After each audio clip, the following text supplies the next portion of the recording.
जय हिंद साथियों, स्वागत है आपका अपने चैनल पर। इस वीडियो में देखेंगे अपन 27 नवंबर 2020 को जो दिल्ली पुलिस का पेपर हुआ था तीसरी शिफ्ट में, उसका जीके जीएस का सॉल्यूशन।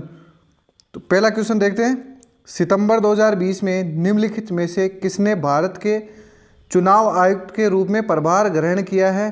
तो वो थे राजीव कुमार, और 2023 में भी राजीव कुमार ही है। फिर देखते हैं अपन कि चुनाव आयोग की स्थापना कब हुई थी? तो चुनाव आयोग की स्थापना हुई थी 25 जनवरी 1950 को, और उस समय प्रथम मुख्य चुनाव आयुक्त बने थे वो थे सुकुमार सेन। ये प्रथम मुख्य चुनाव आयुक्त थे। और अगर महिला पूछे आपसे कि पहली महिला मुख्य चुनाव आयुक्त कौन थी, तो वो थी रमा देवी। और चुनाव आयोग की स्थापना संविधान के कौन से अनुच्छेद के तहत की जाती है? तो वो की जाती है आर्टिकल 324। अनुच्छेद 324 के तहत चुनाव आयोग की स्थापना की जाती है, और स्थापना की गई थी 25 जनवरी 1950 को। और प्रथम मुख्य चुनाव आयुक्त थे सुकुमार सेन, और पहली महिला मुख्य चुनाव आयुक्त थी रमा देवी। और एक चीज़, और मुख्य चुनाव आयुक्त का जो कार्यकाल होता है ये भी ध्यान रखना। मुख्य चुनाव आयुक्त का कार्यकाल होता है वो 6 वर्ष या 65 वर्ष की आयु जो भी पहले हो, और अन्य जो आयुक्त होते हैं उनका कार्यकाल होता है 6 वर्ष या 62 वर्ष, 6 वर्ष या 62 वर्ष जो भी पहले हो। तो ये आपको ध्यान रखना है। फिर अगला क्वेश्चन 2, किसे पृथ्वी, वायुमंडल, महासागर और ग्रह विज्ञान वर्ग में 2022 का शांति स्वरूप भटनागर विज्ञान और प्रौद्योगिकी पुरस्कार दिया गया? तो वह अभिजीत मुखर्जी। फिर अगला क्वेश्चन, जिका वायरस रोग मुख्य रूप से किससे संक्रमित वायरस के कारण होता है? तो वह एंडीज मच्छर के द्वारा संक्रमित वायरस के कारण होता है। फिर अगला क्वेश्चन, आधार दर या बेस रेट किसी बैंक का वह न्यूनतम ब्याज दर है जिसके नीचे उसे उधार देने की अनुमति नहीं है, हालांकि आरबीआई यानी भारतीय रिजर्व बैंक द्वारा अनुमति होने पर कुछ मामलों में इनका अपवाद संभव है। फिर अगला क्वेश्चन है, निम्नलिखित में से कौन सी पुस्तक एम के गांधी द्वारा नहीं लिखी गई, यानी महात्मा गांधी द्वारा नहीं लिखी गई? तो यह है गोल्डन थ्रेशोल्ड, और ये लिखी गई थी सरोजनी नायडू द्वारा। गोल्डन थ्रेशोल्ड और ये लिखी गई थी सरोजनी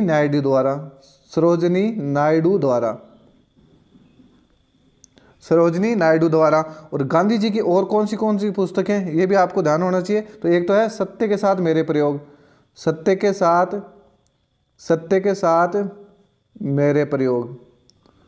साथ मेरे प्रयोग, और एक है हिंद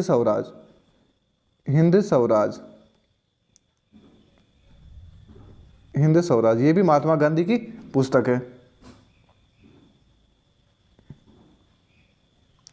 फिर अगला क्वेश्चन है, निम्नलिखित में से किसका निर्माण तुगलक काल में नहीं हुआ था?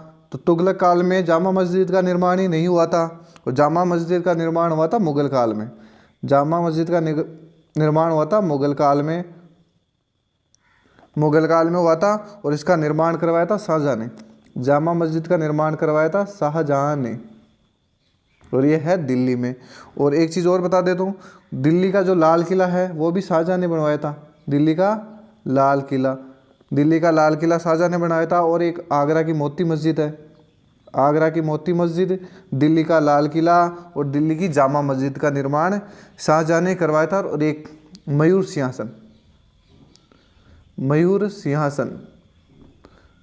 सिंहासन का निर्माण भी शाहजहां ने करवाया था। तो ये सब चीज़ें आपको ध्यान में रखनी है। और इनका काल देखो, और इनका काल है वो स्थापत्य कला का स्वर्ण काल भी कहलाता है। जैसे देखो, एक तो अकबर, जहांगीर और शाहजहां, तो इन तीनों का ध्यान रखना है। अकबर, जहांगीर और शाहजहां। तो अकबर का काल तो था वो था हिंदी साहित्य का स्वर्ण काल। जहांगीर का काल था वो चित्रकला का स्वर्ण काल, और जो शाहजहां का काल था वो था स्थापत्य कला का स्वर्ण काल। तो ये ध्यान रखना है। एक इनका जो काल था, ये कब से कब तक शासन किया इन लोगों ने? तो अकबर ने शासन किया था 1556 से 1605 में तक, 1605 तक। फिर जहांगीर ने 1605 से लेकर 1627 तक शासन किया था, और शाहजहां ने किया था 1627 से लेकर 1658 तक। तो ये भी ध्यान रखना, ये पूछे भी जाते हैं, पीछे के पेपर में पूछे गए हैं ये। तो अगला क्वेश्चन देखते हैं। भूगोल में मीनेंडर की विशेषता मुख्य रूप से निम्नलिखित में से किस विकल्प से संबंधित है? तो वह है नदी। फिर अगला क्वेश्चन, पिट्राड्यूरा शब्द के बारे में निम्नलिखित में से कौन सा कथन सत्य है? पिट्राड्यूरा, इसे बोला जाता है पित्तरदूरा भी या पित्तरदोरा शैली, पित्तरदोरा शैली, और ये एक यूरोपीय शैली थी। और चौथा नंबर सही है। इसी शैली में जो मकबरा बना हुआ है वो मकबरा बना है एतमादुल्ला का मकबरा। और ये भी ध्यान रखना, ये भी इंपॉर्टेंट है, काफ़ी एग्जामों में पूछा गया है। एतमादुल्ला का मकबरा, एक एतमादुल्ला का मकबरा, और इसका निर्माण करवाया था नूरजहां ने, नूरजहां ने करवाया था। तो ये दोनों चीज़ें ध्यान रखना कि पित्तरड्यूरा शैली या पित्तरदोरा शैली में निर्मित मकबरे का नाम क्या है? तो वह है एतमादुल्ला का मकबरा, और यह है 1626 में बनाया था आगरा में नूरजहां ने, 1626 में आगरा में बनवाया था नूरजहां ने। और नूरजहां ने जहांगीर का मकबरा बनाया था, वो बनाया था लाहौर में। तो ये भी ध्यान रखना। और ये एतमादुल्ला का मकबरा आगरा में यमुना नदी के किनारे है, और जो जहांगीर का मकबरा है वो है लाहौर में रावी नदी के किनारे, और दोनों का निर्माण करवाया था नूरजहां ने। तो ये सब ध्यान रखना है आपको। फिर आगे देखते हैं। निम्नलिखित में से कौन सा स्थान जहांगीर की कब्र से संबंधित है? जहांगीर की कब्र या जहांगीर का मकबरा, ये आ गया वापस लाहौर में, लाहौर में है, और इसका निर्माण करवाया था रावी नदी के किनारे नूरजहां ने, नूरजहां ने इसका निर्माण करवाया था। फिर अगला क्वेश्चन, मोहनजोदड़ो की नृत्य करते लड़की की प्रतिमा किससे बनी थी? तो वो बनी थी कांस्य। और यहाँ क्वेश्चन ऐसे भी पूछा जाता है कि कांस्य की नर्तकी का चित्र कहाँ बना हुआ था या प्रतिमा कहाँ बनी हुई थी? तो वो मोहनजोदड़ो में। मोहनजोदड़ो है कहाँ? तो मोहनजोदड़ो है पाकिस्तान में, और इसे मुर्दों का टीला भी कहा जाता है, इसे मुर्दों का टीला भी कहा जाता है। तो ये भी आपको ध्यान रखना है, मृतकों का टीला या मुर्दों का टीला, मुर्दों का टीला या मृतकों का टीला, ये चीज़ें आपको ध्यान रखनी है। और ये है सिंधु नदी के किनारे विकसित सभ्यता, और इसकी खोजकर्ता ये भी पूछे जाते हैं, खोजकर्ता है तो वह है राखलदास बनर्जी यानी R.D. बनर्जी, ये इनके खोजकर्ता है, और इसकी खोज हुई थी 1921 में। और इसका उत्खनन हुआ था तो वो हुआ था सर जॉन मार्शल के नेतृत्व में। तो ये भी ध्यान रखना है।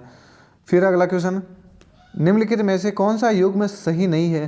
Pele Brazil, Diego Maradona Argentina, Paolo Rossi Spain, और काइलियन पे फ्रांस। तो ये वाला गलत है, पाओली रोजी। तो ये पाओली रोजी थे इटली के फुटबॉलर, पाओली रोजी थे इटली के फुटबॉलर, इटली के फुटबॉलर। तो ये भी ध्यान रखना है। फिर अगला क्वेश्चन, 11वीं पंचवर्षीय योजना किस वर्ष में समाप्त हुई थी? तो वो हुई थी 2012 में। और पंचवर्षीय योजना का भी ध्यान रखना, अभी तो 12वीं चल रही है, हर 5 वर्ष में योजना बनाई जाती है। और पहली पंचवर्षीय योजना थी वो थी 1951 से 56 तक, 1951 से 56 तक पहली पंचवर्षीय योजना थी। और जो 11वीं 12 में समाप्त हो जाती है तो फिर 12वीं योजना थी वो थी 2012 से लेकर 2017 तक, और अभी भी यही चल रही है।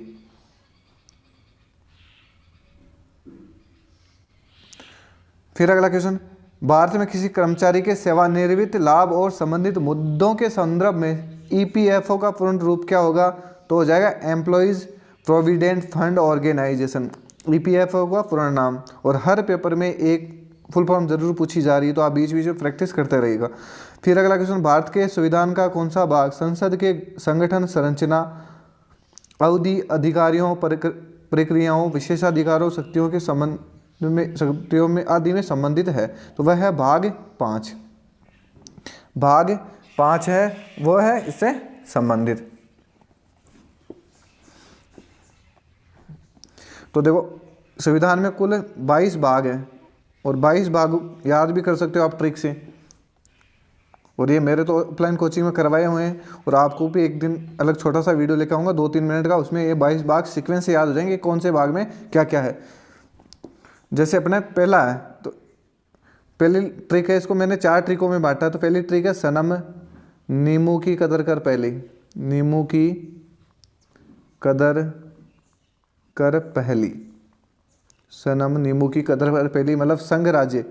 पहले भाग में है संघ और राज्य, दूसरे में है नागरिकता, तीसरे में है मूल अधिकार, चौथे में है नीति निर्देशक तत्व और 4A में, यहाँ 4A है, 4A में है मूल कर्तव्य और ये हो जाएगा 5। इसमें है संघ या केंद्र, कदर का मतलब केंद्र और केंद्र को बोला जाता है संघ।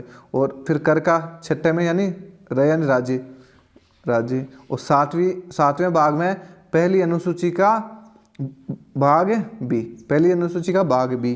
तो अपन को जो अभी क्वेश्चन आया है वो भाग 5 से संबंधित है। तो 5 में क्या है कदर, कदर में क्या है केंद्र और केंद्र को बोला जाता है संघ। तो संघ से रिलेटेड सारे के सारे आ जाएगा।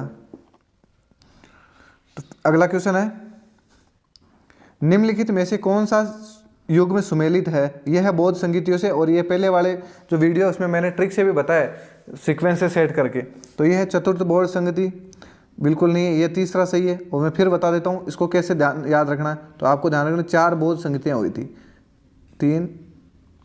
4 बौद्ध संगतियाँ हुई थी। इसमें ये ध्यान रखना पहले तो ये लिखना RVPK मतलब जहाँ भी ये बौद्ध संगतियाँ हुई थी वो स्थान हो गया।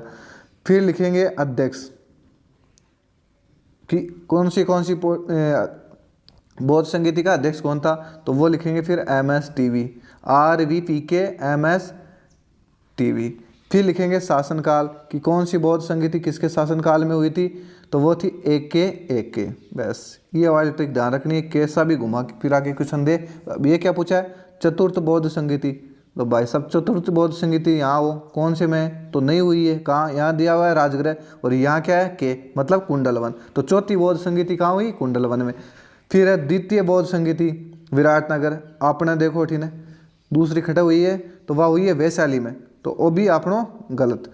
प्रथम बौद्ध परिषद यानी बौद्ध संगीति खड़ा हुई है तो प्रथम वाली हुई है राजगृह और अठा कहीं दिए है कश्मीर, तो अभी गलत। चौथी में कहीं तीसरी में कहीं है पाटलिपुत्र, तो तीसरी में अपन कहीं है पाटलिपुत्र पी ही मिल गो तो आड़ो सही होगो। अब थाने पूछ तो कि दूसरी जो बौद्ध संगीति हुई है बी में अध्यक्ष गुण हो तो दूसरी में हो सभाकामी, तीसरी में पूछतो तो तिस हो जातो, चौथी में पूछतो तो वसुमित्र हो जातो और पहली में पूछतो महाकश्यप। मतलब ये तो क्रम हो गया और ये इन बौद्ध संगतियों के अध्यक्ष हो गए। पहली में महाकश्यप, सभाकमी, तिस और वसुमित्र। अब है पहली बौद्ध संगति कुण का काल में हुई, चौथी की का काल में हुई। तो पहली हुई है अज्ञातशत्रु, फिर है दूसरी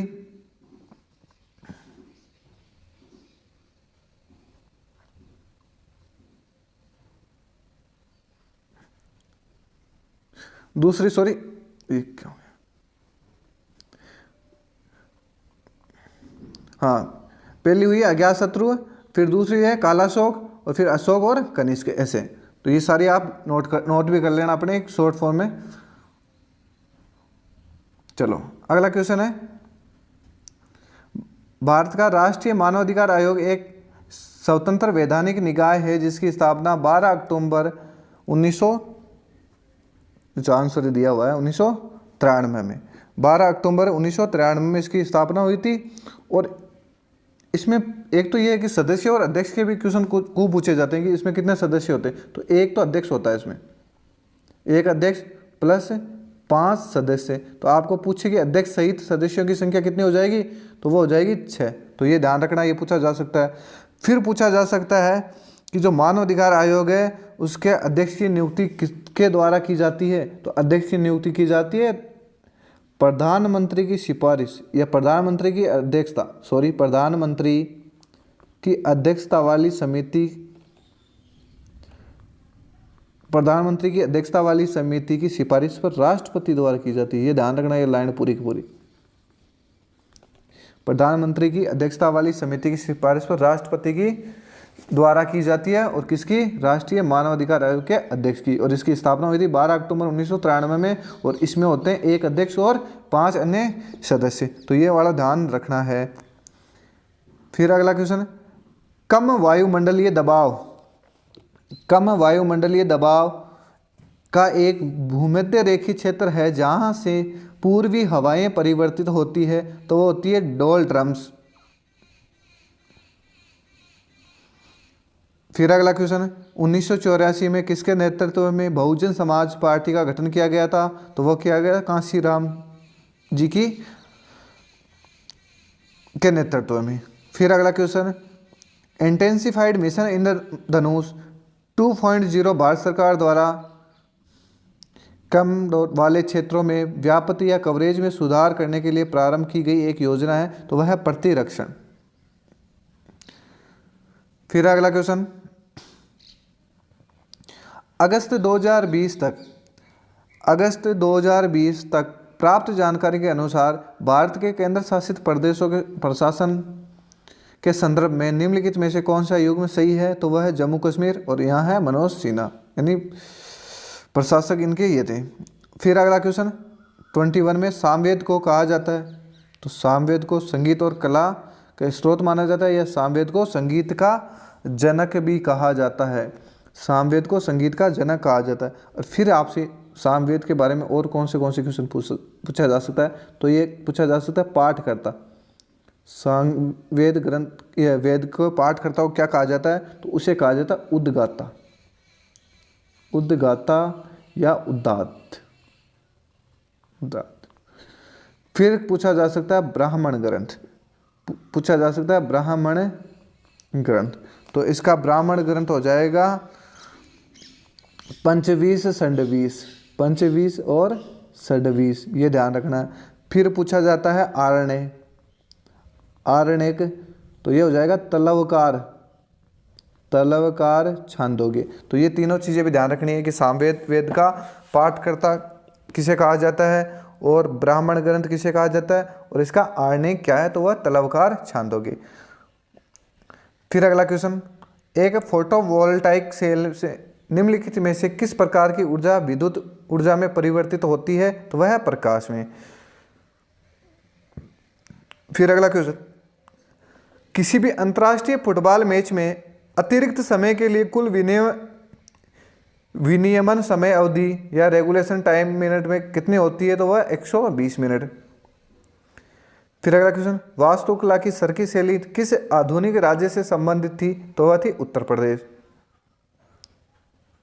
फिर अगला क्वेश्चन है, ये बजट से रिलेटेड है और कभी भी पेपर अटेम्प्ट करो आगे तो ये ध्यान रखना, अगर जीके जीएस हार्ड आ रही है तो आप देखना कि कंप्यूटर, मैथमेटिक्स या रीजनिंग इनमें से कोई ना कोई पार्ट तो इजी आएगा, क्योंकि पेपर का हमेशा बैलेंस होता है। पेपर वाला पेपर को बैलेंस बना के देता है। अगर जीके जीएस हार्ड दे रहा है तो वो इधर इजी देगा और इधर इजी दे रहा है तो वो यहाँ हार्ड देगा, तभी तो स्टूडेंट कंफ्यूज हो जाते हैं और वही बस टिका देते हैं 100 में से 100 तुक्के, तो वहाँ आप पीछे हो जाओ। तो ये वाला काम नहीं करना। अगर आपकी तैयारी अच्छी है तो आप पेपर को ढंग से अटेम्प्ट करना।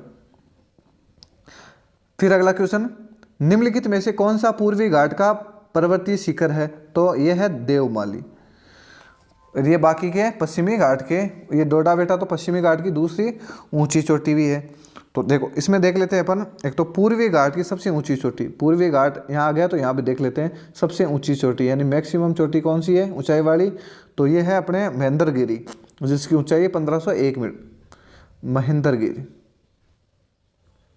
महेंद्रगिरी और इसकी ऊंचाई है 1501। और एक है पश्चिमी घाट, ये भी पूछी जाती है, काफ़ी एग्जामों में पूछेगी पश्चिमी घाट की सबसे ऊंची चोटी। तो पश्चिमी घाट एरिया दिल्ली पुलिस में इन्हीं पेपरों में पूछी गई है।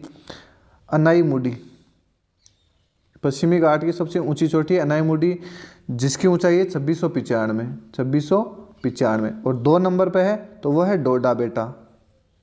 तो ये ध्यान रखना, 2 नंबर वाली है डोडा बेटा और यह है 2637 मीटर, 2637। तो ये ध्यान रखना, पश्चिमी घाट की सबसे ऊंची चोटी अनाईमुडी और दूसरी डोडा बेटा। अगर अनाईमुडी ऑप्शन में नहीं हो तो ये वाला आंसर हो जाएगा। और पूर्वी घाट की है तो वह है महेंद्रगिरी। चलो अगला क्वेश्चन है, Thumba equatorial rocket launching station किसके पास स्थित है? तो वह है तिरुवनंतपुरम। फिर अगला क्वेश्चन, भारतीय संगीत के संदर्भ में निम्नलिखित में से कौन सा एक राग नहीं है? तो वह है श्रृंगार। फिर अगला क्वेश्चन, निम्नलिखित में से कौन सा युग्म सुमेलित नहीं है? कुका आंदोलन। कुका आंदोलन सही नहीं है भाई। कुका आंदोलन तो पंजाब में हुआ था। कुका आंदोलन तो हुआ था पंजाब में, और असम में हुआ था अहोम आंदोलन। अहोम आंदोलन ये हुआ था असम में, ये भी ध्यान रखना, ये पूछे भी जाते हैं। फिर एक हुआ था आप संथाल विद्रोह, ये भी पूछा जाता है, ये भी इंपॉर्टेंट है, ये भी लिख लेना आप। संथाल विद्रोह, और ये हुआ था बिहार में। संथाल विद्रोह बिहार में हुआ था, अहोम असम में हुआ था, और कुका आंदोलन ये हुआ था पंजाब में। और एक है अपने वहाबी, ये भी इंपॉर्टेंट है, वहाबी आंदोलन। वहाबी आंदोलन हुआ था यूपी बिहार में।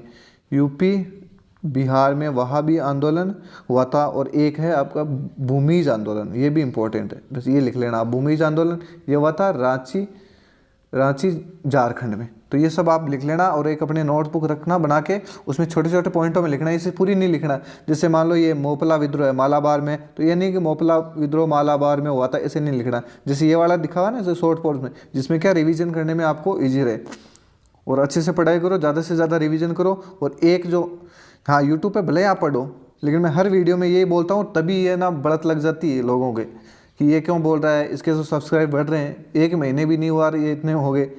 लेकिन मैं फिर बोल रहा हूँ कि मेरे वीडियो मत देखना चाहिए। हाँ, आपको लगे कि मैं क्वेश्चन अच्छे लेके आ रहा हूँ, एक ही क्वेश्चन के पीछे 4 और एक्स्ट्रा क्वेश्चन बना के दे रहा हूँ मैं आपको इंपॉर्टेंट, या मेरे अनुभव से, तो वो अगर आपको विश्वास हो तो देखें। बाकी टाइम ख़राब नहीं करना है, ज़्यादा से ज़्यादा यानी 70 से 80% टाइम देना आपको अपनी बुक्स को। और बुक्स में भी वो काम करना है कि एक बुक आपके पास होनी चाहिए सॉल्वर्ड पेपर की, जैसे एसएससी या दिल्ली पुलिस के जो भी आज तक पेपर हुए हैं उनका संग्रह, और वो भी व्याख्या सहित हो। उनसे एक बार क्वेश्चन नहीं जाएंगे। आज मैं जो जीके जीएस के क्वेश्चन करा रहा हूँ करंट का छोड़ के, सारे के सारे कहीं ना कहीं एग्जाम में पूछे गए हैं पीछे। तो आपको सबसे ज़्यादा फोकस यही करना है, और ज़्यादा से ज़्यादा रिवीजन करना उनको। बस बीच बीच में एक पेज पढ़ लिया, आपको 10 क्वेश्चन दिखें, 10 में से 2 क्वेश्चन आपको हार्ड दिख रहे हैं या याद नहीं हो रहे, तो आप उन 2 को या तो हाईलाइट कर लो, या उस पर कोई स्टार या कैसे भी ट्रिक मार कर लो। दूसरे ही दिन पहले जब कोई आगे का टॉपिक पढ़ो, उससे पहले उस पेज में 2 क्वेश्चन थे वो जो आपको हार्ड लगे थे, आपको याद नहीं हुए, उनको पढ़ना। और ये से कोई तरीका आपका अच्छा होना चाहिए पढ़ने का, तो आप ज़रूर सक्सेस हो जाओगे। चलो अगला क्वेश्चन देखते हैं। यदि ये बीच बीच में मेरे को इसीलिए बोलना पड़ता है कि अच्छे स्टूडेंट है वो लास्ट तक टिकते हैं, वो लास्ट तक टिकने वाला है, उसको अच्छे गाइडेंस मिले, ये मेरा मोटिव है। और यही मैं मेरे ऑफलाइन पढ़ाता हूँ तो भी मैं बीच बीच में ये बताता हूँ कि आप है ना अपनी स्ट्रेटजी सही हो, आप सही दिशा में तैयारी करो, दिशाहीन मत रहो। दिशाहीन रहोगे तो तैयारी नहीं हो पाएगी। और टाइम दिशा ही अगर अपनी सही है तो ये ज़रूरी नहीं है कि अपन को खूब टाइम मिले। मैं मेरा खुद का बता देता हूँ, ईमानदारी से बता रहा हूँ कि मैंने मेरी 2013 की पुलिस भर्ती थी, राजस्थान पुलिस कांस्टेबल की, वो मात्र 40 दिन की तैयारी में पास की थी। उस समय मुझे ये नहीं पता था जीके क्या होता है, रीजनिंग क्या होती है, एक कॉमर्स बैकग्राउंड का। और आज जो मैं उसके बाद में हर एग्ज़ाम राजस्थान पुलिस का पास कर रहा हूँ, और वर्तमान में मैं ऑफलाइन कोचिंग में पढ़ा रहा हूँ। तो यह आपके साथ जीता जागता एक उदाहरण ही मान लो कि आप अपने आप को कभी भी कमज़ोर नहीं समझिए, बस दिशाहीन नहीं होना, आपको सही दिशा में तैयारी करनी। तो वो दिशा यही है, आप ज़्यादा से ज़्यादा अपने नोट्स रिवाइज करो और वहाँ चीज़ें ऐड करते रहो। कोई भी चीज़, ये मान लो ये मिल गया आपको, केंद्रीय ग्रामीण स्वच्छता कार्यक्रम कब हुआ, अगर आपने नहीं पढ़ा, आपके नोट्स में नहीं है, उठा के डाल दो। मानवाधिकार वाले बताया अभी कि इसमें अध्यक्ष की नियुक्ति कैसे की जाती है, प्रधानमंत्री की सिफारिश वाले समिति के आधार पर राष्ट्रपति द्वारा नहीं लिखा है, चिपका दो वहाँ पे। पहली अगर महिला मुख्य चुनाव आयुक्त आपके पास नहीं है तो लिख दो रमा देवी। तो ऐसे एकदम शॉर्ट में लिखो, ज़्यादा से ज़्यादा रिवीजन करो। तो ये चीज़ें आपको अपने, ये चीज़ें उन स्टूडेंट जो पढ़ते नहीं है, जो हेलीकॉप्टर की तरह 2 मिनट यहाँ टिके 2 मिनट वहाँ टिके, उनको लगती है बेकार के ज्ञान बांट रहा है, हमारा चैनल चल नहीं रहा, तो वो फिर नीचे आके कमेंट उल्टा सिल्टा करते हैं। उनकी हिम्मत, ऐसे तो कोई हिम्मत है नहीं, और उनको ही पता है ऐसे कुछ होना जाना भी नहीं है। तो ऐसा काम नहीं करना, अपन को एकदम सिंसियरिटी से रहना है और अच्छे से अच्छी तैयारी करनी है। ज़्यादा से ज़्यादा अपनी बुक्स पे ध्यान रखना है, और हर स्टूडेंट जो सिलेक्शन के लायक है उसके पास सॉल्वर्ड पेपर होने चाहिए। एसएससी या दिल्ली पुलिस के, उसमें जितने भी व्याख्या सहित, वो भी जब भी लाओ तो उसमें देखना कि व्याख्या है क्या नीचे, उससे रिलेटेड जो एग्जाम में पूछा गया उससे रिलेटेड उसमें क्वेश्चन है कि नहीं, ये चीज़ें आपको ध्यान रखनी है। चलो शुरू करते हैं आगे का। समिति भारत में चुनाव सुधारों से संबंधित है, वह इंद्रजीत गुप्ता की समिति भारत में चुनाव सुधारों से संबंधित है। फिर अगला क्वेश्चन है 2019 तक भारतीय पुरुष क्रिकेट टीम ने एक दिवसीय विश्व कप सेमीफाइनल में कितनी बार प्रवेश किया है, तो ये 7 बार। अगर ऐसे क्वेश्चन आपको याद नहीं हो रहे ना, तुक्का मत मारना भाई, तुक्के से परहेज ही करना, तुक्का वही मारना है जहां आपको 2 क्वेश्चन तो कट रहे हैं, दोनों में से लग रहा है कि यार ये मेरा पढ़ा हुआ है, तो वहीं आप चांस लेना, नहीं बाकी मत लेना। फिर अगला क्वेश्चन, नेफ्राइटिस एक चिकित्सा स्थिति है जो प्रभावित करती है। नेफ्राइटिस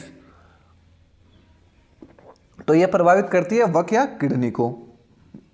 फिर अगला क्वेश्चन है, अगस्त 2020 तक प्राप्त जानकारी के अनुसार निम्नलिखित में से कौन राज्यसभा के लिए पदस्थापित मनोनीत सदस्य नहीं है, तो वह है जया बच्चन। फिर अगला क्वेश्चन, ग्लूकोमीटर का उपयोग आमतौर पर किया जाता है। ग्लूकोमीटर का उपयोग आमतौर पर किया जाता है, तो वह किया जाता है हाइपोग्लाइसीमिया या अल्प रक्त शर्करा द्वारा। फिर अगला क्वेश्चन है, प्रणब मुखर्जी जिनका अगस्त 2020 में निधन हो गया, वह भारत के कौन से राष्ट्रपति थे, तो प्रणब मुखर्जी तो 13वें थे साहब, और 14वें कौन थे, तो 14वें थे रामनाथ कोविंद जी।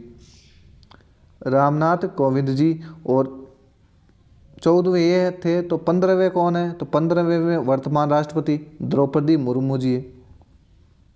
द्रौपदी मुर्मू जी ये है वर्तमान राष्ट्रपति, जो इनका क्रम है 15वां, तो इनका भी क्रम ध्यान रखना। और ये द्रौपदी मुर्मू जी है, यह है सबसे कम उम्र के राष्ट्रपति, यानी सबसे कम उम्र के राष्ट्रपति कौन है, तो वह है द्रौपदी मुर्मू। अगर फिर आपसे क्वेश्चन पूछ रहे कि आज़ादी के बाद पैदा होने वाली पहली राष्ट्रपति कौन है, तो वो भी द्रौपदी मुर्मू है। तो ये सब आपको ध्यान रखना है।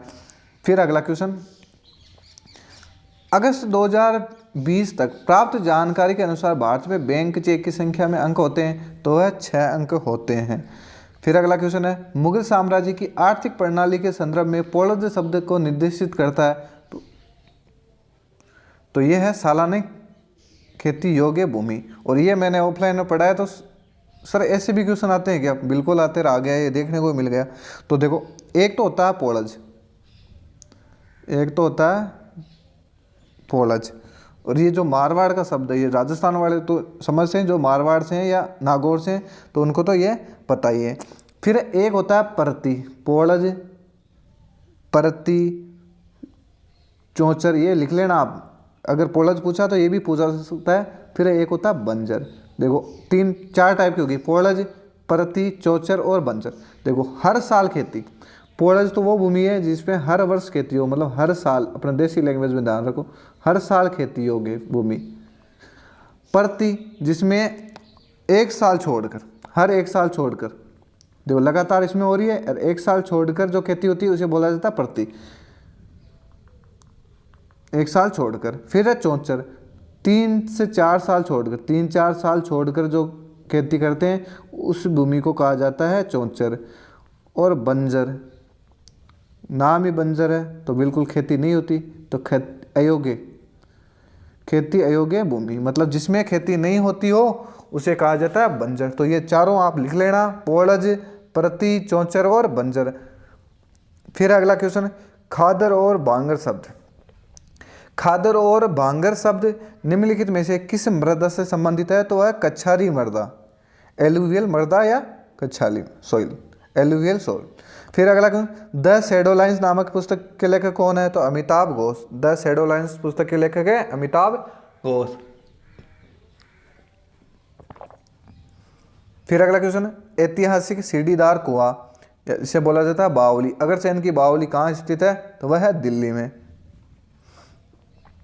फिर अगला क्वेश्चन, 1991 में शुरू किया गया व्यास सम्मान किसके लिए प्रदान किया जाता है, तो वह हिंदी में, यानी व्यास सम्मान हिंदी में उत्कृष्ट साहित्य कार्य के लिए प्रदान किया जाता है।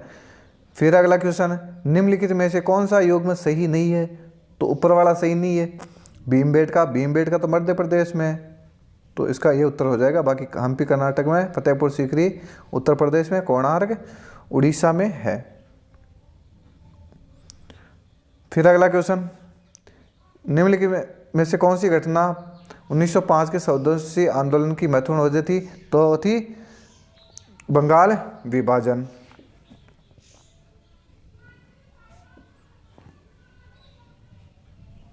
देखो, बंगाल का विभाजन हुआ था 1905 में, मुस्लिम लीग हुई थी 1906 में, भारतीय राष्ट्रीय कांग्रेस का गठन हुआ था 1885 में, और रोलेट एक्ट पास हुआ था 1919 में। तो ये भी ध्यान रखनी है।